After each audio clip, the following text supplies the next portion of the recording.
Perkenalkan, saya Christophorus Palingongo, SH-MPD, dosen tetap program studi pendidikan guru sekolah dasar Universitas Katolik Wetabula.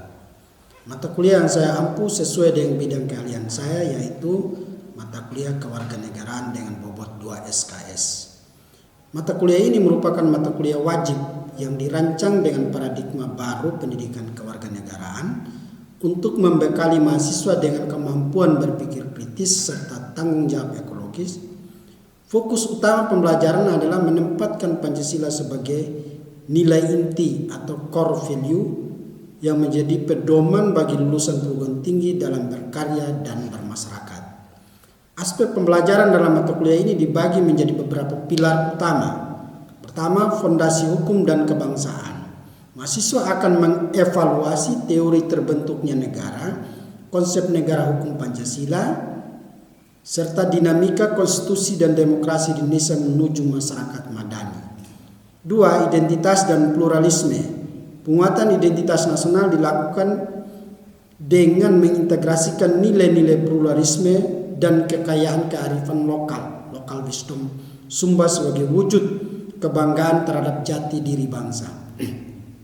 Integrasi dan anti korupsi. Melalui insersi pendidikan anti korupsi, mahasiswa dibekali memahami mengenai aspek hukum dan internalisasi nilai-nilai integritas untuk mencegah korupsi dalam kehidupan berbangsa. Kewarganegaraan ekologi. Sebagai ciri khas mata kuliah ini, mahasiswa menelaah berbagai referensi berupa artikel, buku terkait dengan isu ekologi, kemudian merencanakan dan melaksanakan proyek kewarganegaraan ekologi melalui model project based learning. Proyek ini melibatkan observasi lapangan di wilayah Sumba untuk merancang aksi nyata seperti pembersihan sampah plastik, penghijauan, kampanye, dan lain sebagainya sebagai bentuk tanggung jawab terhadap keutuhan ciptaan. Perspektif strategi global. Di akhir masa kuliah, mahasiswa akan mengkonstruksi pemikiran kritis terkait geopolitik, wawasan Nusantara, dan geostrategi guna menghadapi tantangan dan ancaman bangsa di era globalisasi. Secara keseluruhan, mata kuliah ini bertujuan membentuk lulusan yang memiliki nasionalisme tinggi, integritas moral, serta kepedulian sosial yang nyata terhadap masyarakat dan kelestarian lingkungan. Adapun pendekatan yang saya gunakan dalam pembelajaran bersifat variatif, seperti ceramah, diskusi, resume artikel, nonton video, dan menggunakan berbagai macam model pembelajaran seperti problem based learning dan PJBL. Media berupa PT dan video pembelajaran. Adapun CPL mata kuliah kewarganegaraan, yaitu sikap 1, bertakwa kepada Tuhan Yang Maha Esa, cinta kasih, keadilan, keberpihakan, tanggung jawab, dan empati, dan mampu menunjukkan sikap religius yang diterjemahkan dalam sikap nyata yang berpihak pada kaum miskin. Sikap 4, berperan sebagai warga negara yang bangga dan cinta tanah air, memiliki nasionalisme serta rasa tanggung jawab pada negara dan bangsa demi kebaikan bersama umat manusia. Sikap 6, bekerja sama dan memiliki kepekaan sosial serta kepedulian terhadap masyarakat dan lingkungan yang menjadi keutuhan ciptaan. Pengetahuan 3, menguasai konsep pendidikan kewarganegaraan. Keterampilan umum 1, mampu menerapkan pemikiran logis, kritis, sistematis, dan inovatif dalam konteks pengembangan atau implementasi ilmu pengetahuan dan teknologi yang memperhatikan dan menerapkan nilai humaniora yang sesuai dengan bidang keahliannya. 6. KU6, mampu memelihara dan mengembangkan jaringan kerja dengan pembimbing, kolega, sejawat baik di dalam maupun di luar lembaganya demi kebaikan bersama. Keterampilan khusus 3, mampu menerapkan pengetahuan bidang studi kewarganegaraan di sekolah dasar. Dan CPMK-nya adalah sebagai berikut. CPMK 1 terdiri dari pengetahuan dan sikap. Mahasiswa menganalisis urgensi dan paradigma baru kewarganegaraan serta kedudukan Pancasila sebagai orientasi bagi lulusan perguruan tinggi untuk menjadi pedoman dalam berkarya. CPMK 2 Sikap dan Karakter. Mahasiswa menunjukkan sikap religius yang berpihak pada kaum miskin serta menjunjung tinggi nilai pluralisme dan identitas nasional, termasuk kearifan lokal Sumba sebagai wujud kebanggaan sebagai warga negara. CPMK 3 Keterampilan Khusus dan Sikap. Mahasiswa menginisiasi dan melaksanakan proyek kewarganegaraan ekologi sebagai bentuk kesadaran akan keutuhan ciptaan dan tanggung jawab terhadap kelestarian lingkungan hidup. CPMK 4 Pengetahuan dan Keterampilan Umum. Mahasiswa mengevaluasi teori terbentuknya negara, konsep negara hukum Pancasila, serta dinamika konstitusi dan demokrasi Indonesia dalam menuju masyarakat madani. CPMK 5 Sikap dan Pengetahuan. Mahasiswa menginternalisasi nilai-nilai anti korupsi dan memahami aspek hukum untuk mencegah korupsi demi menciptakan kebaikan bersama dalam kehidupan berbangsa. CPMK 6 Pengetahuan dan Keterampilan Umum. Mahasiswa mengkonstruksi pemikiran kritis terkait geopolitik dan geostrategi dalam menghadapi ancaman bangsa di era globalisasi. CPMK 7 Keterampilan Khusus. Mahasiswa memiliki kemampuan untuk menerapkan dan menyebarluaskan pengetahuan kewarganegaraan dalam konteks profesional, khususnya bagi mahasiswa kependidikan untuk diajarkan di lingkungan sekolah. Adapun komposisi penilaian, prestasi mahasiswa diukur melalui kehadiran atau partisipasi dalam kelas, yaitu 10%, tugas mandiri dalam kelompok sebesar 10%, kuis 15%, ujian tengah semester 30%, serta ujian akhir semester 35%. Hasil laporan proyek kewarganegaraan menjadi salah satu komponen utama dalam penilaian akhir. Demikian pemaparan rancangan perkuliahan mata kuliah kewarganegaraan. Selanjutnya saya akan menampilkan video mengajar mata kuliah kewarganegaraan pada pertemuan keempat dengan topik kewarganegaraan ekologi. Sekian dan terima kasih. Hai, selamat sore. Sore. Semua hadir? Hadir. Ya, baik. Terima kasih. Jadi hari ini ini adalah pertemuan yang keempat ya. Pada pertemuan yang keempat ini kita akan belajar bersama, diskusi tentang topik kewarganegaraan ekologi. Ya, terima kasih.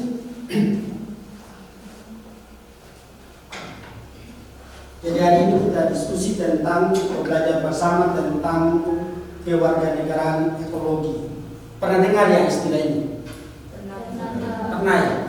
Dengar di mana? Atau istilah ekologi? Pernah ya?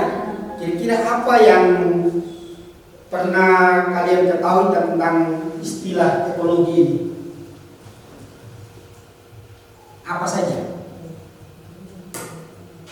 Kalau kita bicara tentang ekologi, apa yang kira-kira kamu ketahui? Ekologi.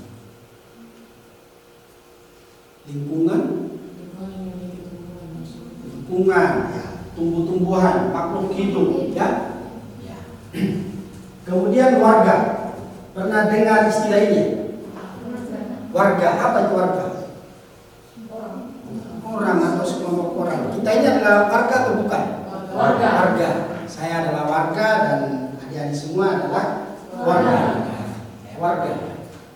Jadi ini kita bicara tentang kewarganegaraan ekologi, kita bicara tentang relasi antara atau hubungan interaksi antara warga kita, manusia ini, kita adalah warga, dengan lingkungan kita. Ya. Jadi komunikasi atau interaksi antara kita dengan lingkungan kita. Interaksi itu banyak bentuknya, kan? interaksi itu banyak bentuk. Kita tidak hanya berinteraksi dengan manusia, tetapi kita dalam kehidupan sehari-hari kita juga ternyata berkomunikasi atau berinteraksi dengan lingkungan kita. Karena kita sebagai manusia, sebagai warga tidak bisa hidup tanpa lingkungan. Kira-kira kalau kita bicara tentang warga tadi, sebelumnya kita, kenapa sih kok topik ini penting sekali dibahas di dalam kuliah kewarganegaraan? Biasanya kalau kita bicara tentang ekologi kan adanya di pendidikan IPA, iya kan? Ya. Tapi kok kemudian pendidikan kewarganegaraan atau kewarganegaraan itu juga kok bahas tentang ekologi? Pertama, dalam hubungan kita dengan lingkungan ada sesuatu masalah, ya. Ada sesuatu yang clash di dalam hubungan komunikasi atau interaksi kita dengan lingkungan kita. Nah, dampaknya adalah terjadi apa? Kita mengalami berbagai macam masalah. Misalnya apa yang terjadi kalau kita di Sumba Barat Daya itu yang pernah kita alami apa saja krisis lingkungan itu?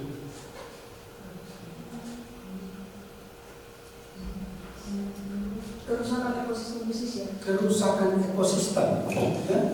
Kerusakan ekosistem. Kita pernah mengalami yang namanya hama belalang. Sekarang juga yang terjadi adalah hama tikus. Itu. Lalu itu berdampak pada apa? Kehidupan kita sebagai manusia. Ada masalah. Nah, kalau kita baca tentang data di NTT, ya, di NTT, ya, ada satu masalah di mana di antaranya adalah kerusakan ekosistem laut. Ya. Di NTT itu NTT memiliki kawasan konservasi laut penting tetapi menghadapi ancaman penangkapan ikan, destruksi sampah laut, dan kemudian karang. Rusaknya terumbu karang. Kemudian kebakaran hutan yang semakin hari semakin menjadi-jadi. Savana, ya, terutama di Sumba yang terkenal dengan padang savana, ya, terus mengalami kebakaran pada musim kemarau. Dampaknya adalah emisi karbon meningkat dan habitat satwa menjadi rusak. Nah, itu yang akhirnya ujung-ujungnya terjadi hama belalang yang kemudian mengganggu kehidupan para petani, ya kan? Kemudian di NTT lagi, ya, terjadi penurunan curah hujan. Kemudian terjadi gangguan sanitasi dan produktivitas masyarakat menjadi rendah. Karena curah hujan menurun. Berdasarkan data statistik kita curah hujan itu paling lama 2 bulan saja. Padahal tanaman kan membutuhkan bisa jagung hanya 3 bulan. Ini. Maka kemudian penting sekali kita sebagai warga yang adalah juga pelaku di dalam kerusakan lingkungan, ya, ikut ambil bagian di dalam bagaimana mengedukasi masyarakat melalui lembaga pendidikan, bagaimana kita memperbaiki lingkungan kita yang rusak, ya. Sehingga tujuan pembelajaran hari ini yang pertama adalah yang kita harapkan melalui pembelajaran ini mahasiswa memahami arti dari kewarganegaraan ekologi atau kewargaan ekologi. Yang kedua, mahasiswa mengetahui tanggung jawab warga negara dalam kewarganegaraan ekologi. Yang ketiga, mahasiswa memahami hubungan ekologi dan warga negara. Yang ketiga, ya, mahasiswa melaksanakan kewarganegaraan ekologi dalam kehidupan sehari-hari. Nanti di akhir perkuliahan untuk topik ini akan ada tugas proyek, ya, tugas proyek ekologi. Ya, seperti apa proyeknya nanti kita akan lihat di akhir perkuliahan.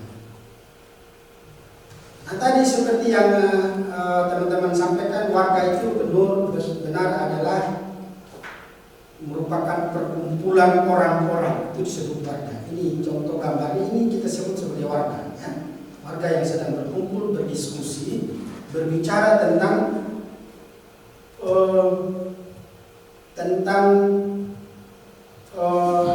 lingkungan, ya, berbicara tentang lingkungan kita. Di sini ada sosialisasi penggunaan pestisida yang berlebihan yang akhir-akhir ini memperhatikan. Nah, ekologi itu sendiri sebenarnya cabang ilmu biologi, ya, yang mempelajari tentang interaksi antara makhluk hidup dengan makhluk hidup lain, makhluk hidup dengan lingkungannya.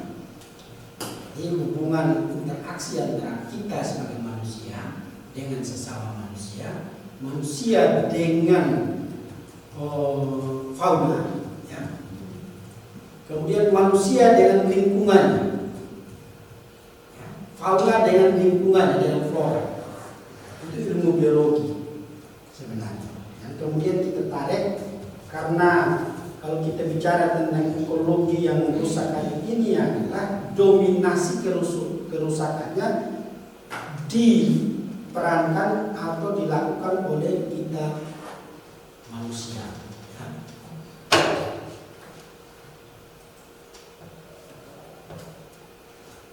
Dalam kajian kewarganegaraan ekologi, istilah kewargaan lebih tepat sebenarnya digunakan.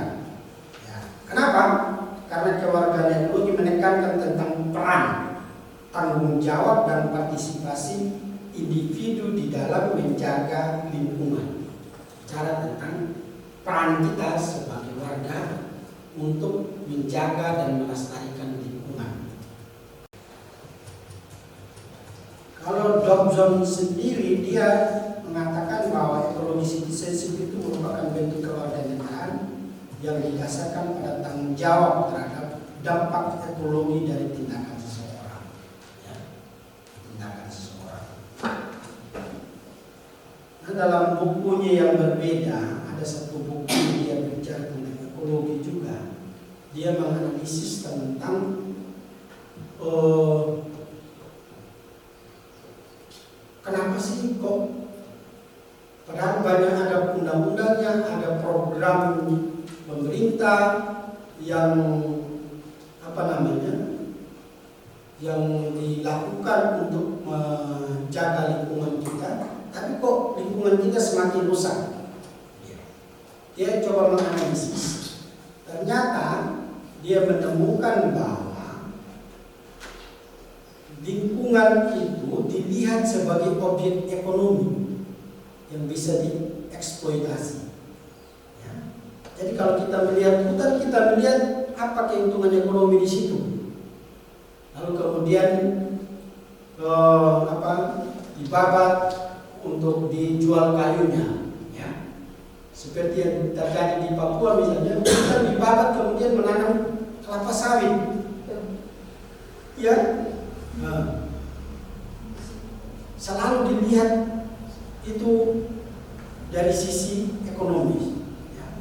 Jadi lingkungan itu bagaimana kemudian dimanfaatkan sebesar-besarnya untuk apa? Untuk mengumpulkan kekayaan sebesar-besarnya.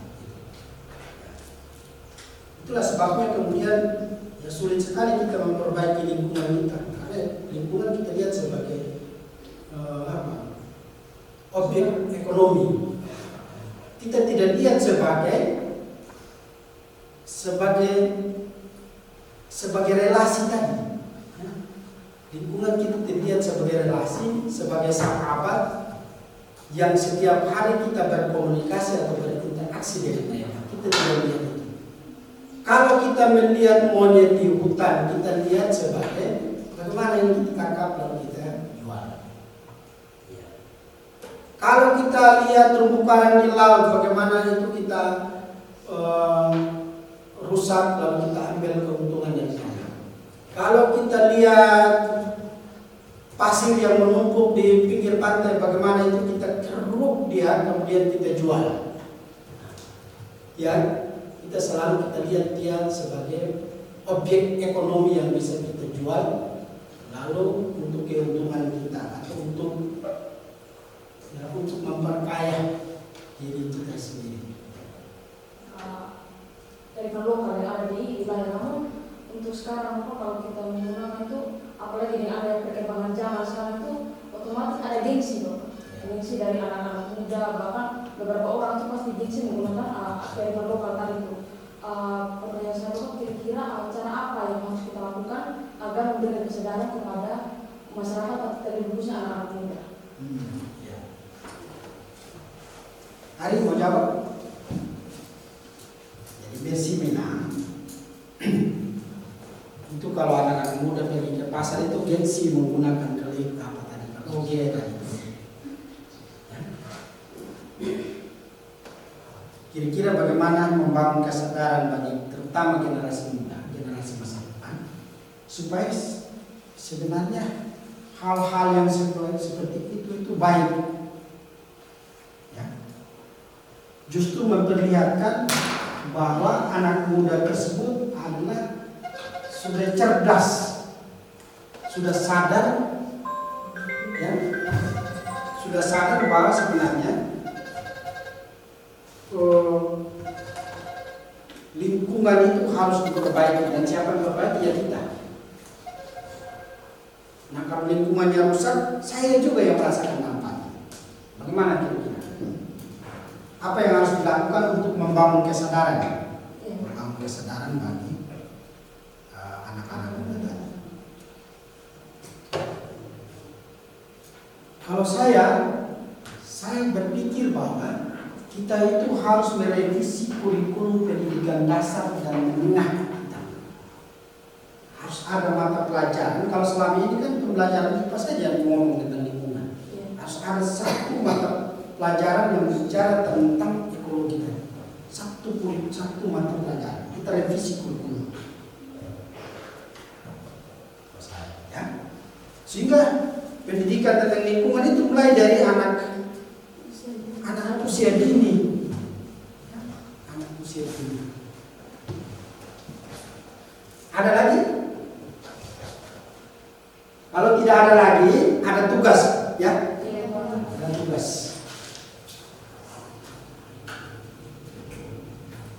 Siap? Siap. Maksudnya siap menerima tugas. Siap, Pak. Oke. Nah sekarang tugasnya adalah nanti dibentuk kelompok, ya, dibentuk kelompok sehingga proyeknya jangan cuma satu tapi dua, ya, proyek ekologi. Jadi kita menentukan proyek aksi sebagai wujud kesadaran dan rasa tanggung jawab dalam menjaga lingkungan. Ya, nanti dibagi, silakan dibagi kelompok satu sampai 1, 2, nanti kelompok satu nomor 1 di kelompok 1 nomor 2 di silakan. 1, 2, 1, 2, 1, 2, 1, 2. Sudah. Nanti yang kelompok 1 bergabung dengan kelompok 1. Bisa? Bisa. Coba angkat tangan yang kelompok 1. 1, 2, 3, 4, 5, 6. Kelompok 2 1, 2, 3, 4, 5.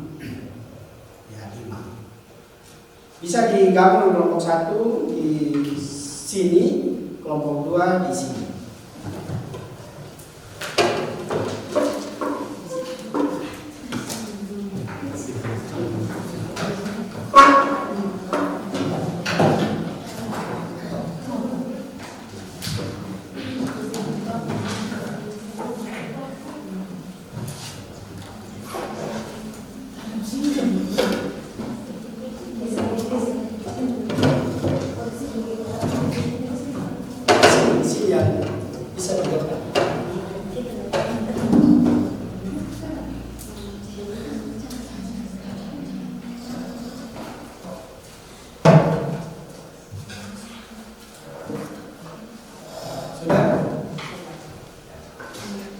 Setiap kelompok menentukan proyek atau merancang desain proyek. Apa proyeknya, kemudian siapa yang harus dilaksanakan, kapan dan di mana dilaksanakan. Ya, ya apa proyeknya? Tadi kita sudah ngomong tentang kita bisa melakukan apa tadi? Penghijauan, apa lagi? Ya, penghijauan sudah menanam pohon. Apa lagi? Memilah dan memilah sampah. Ya. Nanti tentukan di mana tempatnya. Tentu nanti harus ada observasinya. Ya, kalau kita mau proyeknya adalah menanam atau penghijauan atau menanam pohon, kita harus observasi di mana lingkungan yang kemudian kritis yang bisa kita jadikan sebagai tempat untuk penghijauan. Ya. Kemudian untuk kalau misalnya memilih dan memilih dan memilah sampah, kita harus observasi di mana kira-kira tempat yang banyak sampah plastiknya. Yang selama ini kira-kira di mana yang sambil lalu kami lihat?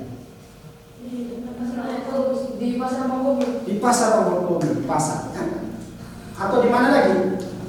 Yang sering ke pantai? Di Pantai Menangan Abang, ya? Tentukan. Kemudian di mana dilaksanakan? Kapan? Lalu ingat saat pelaksanaan proyek, meskipun ini adalah dua kelompok lalu masing-masing proyeknya berbeda, katakan di sini penghijauan, di sini sampah. Mendesain kegiatan proyeknya kelompok itu, ya. Tetapi ketika pelaksanaan di lapangan kita rame-rame, ya. Tapi kelompok dia harus merencanakan, mendesain seperti apa proyeknya. Kalau menanam pohon kan dia harus merencanakan apa jenis apa kegiatannya. Kalau penghijauan, kalau menghijaukan apa yang kira-kira mau kita hijaukan. Ya. Apa tanaman apa maksudnya yang kita harus tanam di area. Begitu juga kalau nanti kegiatan pelaksanaannya kita sama-sama, ya, mengikuti langkah-langkah proyek dari kelompok yang mendesain proyek penghijauan itu. Saya kira itu.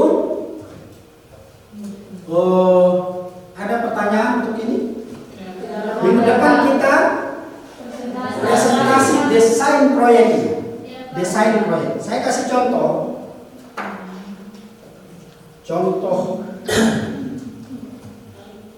Bisa juga kalau ini yang sudah dilakukan oleh mahasiswa angkatan adik-adik yang sekarang ini, sekarang sudah skripsi mereka. Ya. Mereka bersama warga melakukan penghijauan di bukit di area Matayu. Ya, sekarang pohonnya sudah tinggi-tinggi itu. Ya, pohon sudah tinggi. Nah, tanaman yang mereka pilih itu beringin. Kenapa beringin? Karena beringin itu sulit ditebang oleh warga. Kalau mahoni mereka warga bisa potong untuk jadikan sebagai kayu untuk rumah. Apalagi kalau misalnya jati juga dia malah menyertai tanah. Ya. Jadi mereka memilih beringin, katanya lebih cepat tumbuh besar dan sulit ditebang. Itu dia. Karena setelah mereka observasi, bukitnya sangat kritis, sulit hidup untuk tanaman-tanaman seperti mahoni dan sebagainya. Yang kedua, bisa juga kita kampanye, bisa juga milih untuk kampanye membangun kesadaran tadi yang Messi sampaikan tadi, bangun kesadaran warga dengan sebar brosur, ya, yang bisa di alun-alun, ya, membangun kesadaran di pasar bisa, atau kemudian kita memilih sampah. Oke, ada pertanyaan untuk tugas? Jelas ya? Silakan nanti didiskusikan desainnya. Minggu depan kita presentasi. Kalau tidak ada lagi, terima kasih. Selamat sore, salam sejahtera untuk kita semua. Silakan satu orang mimpin kita dalam doa penutup.